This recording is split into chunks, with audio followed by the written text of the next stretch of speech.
सियावर रामचंद्र की जय। उमापति महादेव की जय। पवन सुत हनुमान की जय। वह श्रेष्ठ संवाद जिस प्रकार हुआ वह मैं आगे कहूँगा। श्री शंकर भगवान माँ पार्वती से बोल रहे हैं। अब तुम श्री रामचंद्र जी के अवतार का परम सुंदर और पवित्र पापनाशक चरित्र सुनो। श्री हरि के गुण नाम कथा और रूप सभी अपार अगणित और असीम है। फिर भी हे पार्वती मैं अपनी बुद्धि के अनुसार कहता हूँ, तुम आदर पूर्वक सुनो।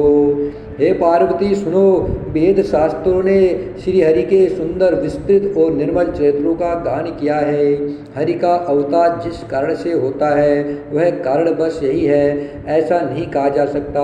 अनेकों कारण हो सकते हैं और ऐसे भी कारण हो सकते हैं जिन्हें कोई जानता ही नहीं। हे सयानी सुनो, हमारा मत तो यह है कि बुद्धि मन और वाणी से श्री रामचंद्र जी की तर्कना नहीं की जा सकती है।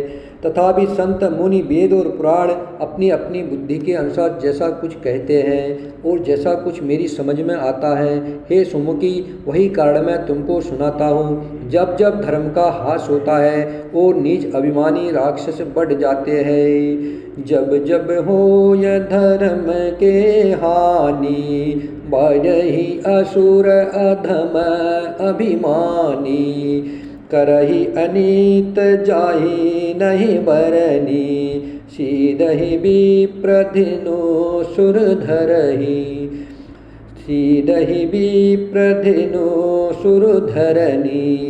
तब तब प्रभु धरि विविध शरीरा, हरहि कृपानिधि सज्जन पीरा।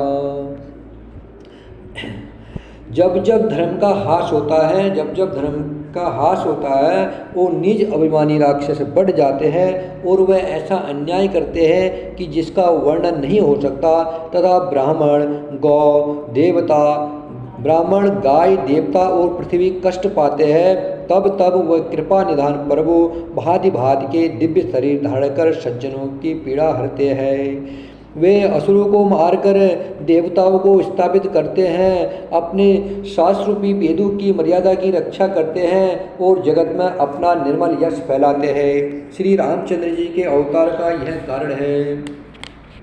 उसी यश को गा गा कर भक्तजन भवसागर से तर जाते हैं। कृपा सागर भगवान भक्तों के हित के लिए शरीर धारण करते हैं। श्री रामचंद्र जी के जन्म लेने के अनेक कारण हैं जो एक से एक बढ़कर विचित्र है।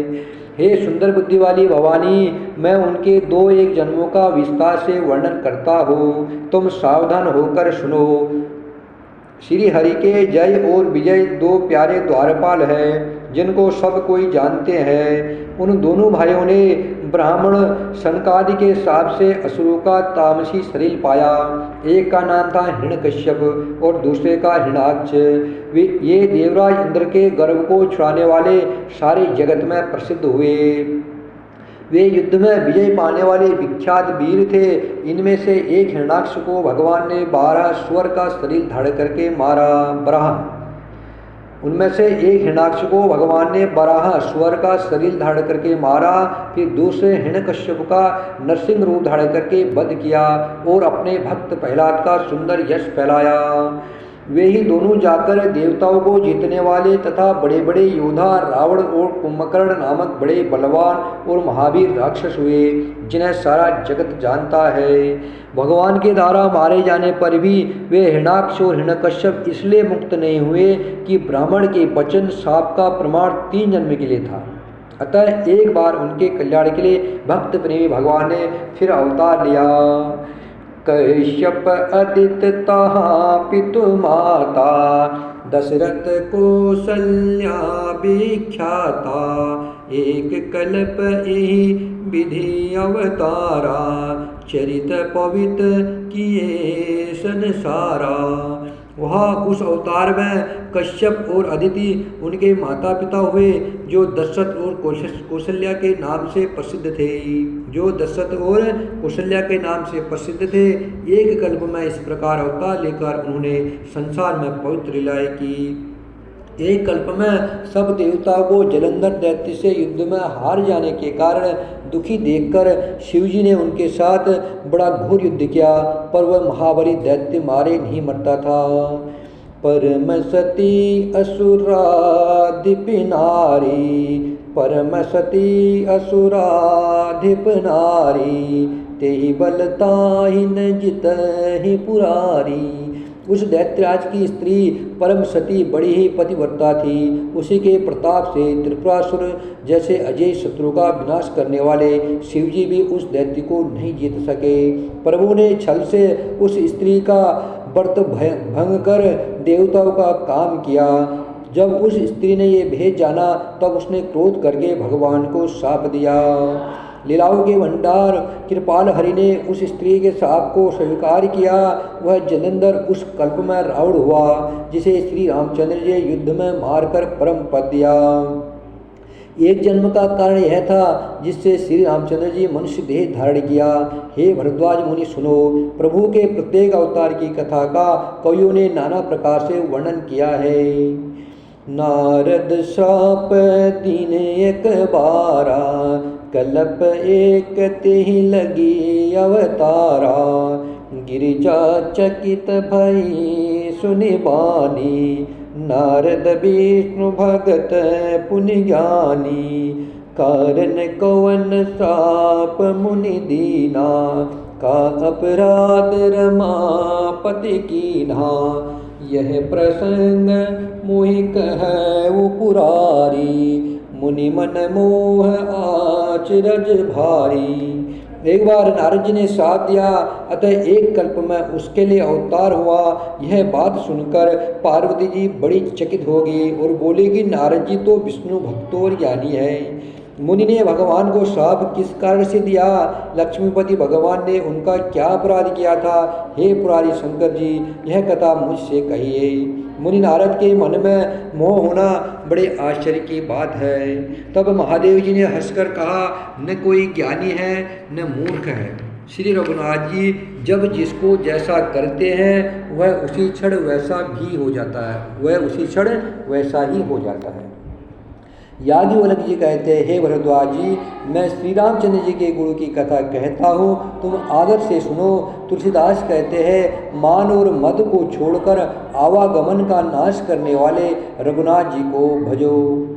हिमालय पर्वत में एक बड़ी गुफा थी, उसके समीप ही सुंदर गंगा जी बहती थी। वह परम पवित्र सुंदर आश्रम देखने पर नारद जी के मन को बहुत ही सुहावना लगा। पर्वत, नदी और वन के विभाव को देखकर नारद जी का लक्ष्मीकांत भगवान के चरणों में प्रेम हो गया।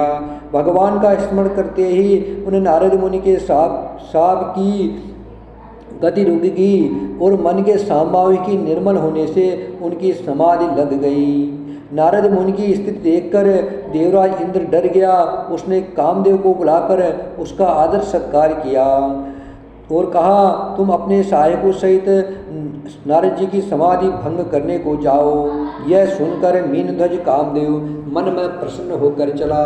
इंद्र के मन में यह डर हुआ कि देवर्षि नारद मेरी पूरी अमरावती का निवास चाहते हैं। जगत में जो कामी और लोभी होते हैं वे कुटिल कौवे की तरह सबसे डरते हैं। जैसे मूर्ख कुत्ता सिंह को देखकर सूखी हड्डी लेकर भागे और वह मूर्ख ये समझे कि कहीं उस हड्डी को शेर छीन ले, वैसे इंद्र को नारद जी मेरा राज्य छीन लेंगे, ऐसा सोचते लाज नहीं आई।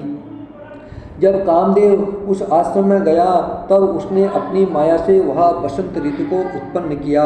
तरह तरह के वृक्षों पर रंग बिरंगे फूल खिल गए, उन पर कोयले कूकने लगी और भोरे गुंजार करने लगे। कामाग्नि को भड़काने वाली 3 प्रकार की शीतल, मंद और सुगंध सुहावनी हवा चलने लगी। रम्मा आदि नवयुवती देव अप्सराएं जो सबकी सब काम कला में निपुण थी, वे बहुत प्रकार की तानों की तरंग के साथ गाने लगी और हाथ में गेंद लेकर नाना प्रकार के खेल खेलने लगी। कामदेव अपने इन सहायकों को देखकर बहुत प्रसन्न हुआ और फिर उसने नाना प्रकार के माया जाल किए, परंतु कामदेव की कोई भी कला मुनि पर असर न कर सकी। तब तो पापी कामदेव अपने ही भय से डर गया। लक्ष्मीपति भगवान जिसके बड़े रक्षक हो, भला उसकी सीमा मर्यादा को कोई दबा सकता है? तब अपने साहे को समेत कामने ने बहुत डर कर और अपने मन में हार मानकर बहुत ही दीन वचन कहते हुए मुनि के चरणों को जा पकड़ा। श्री राम जय जय राम।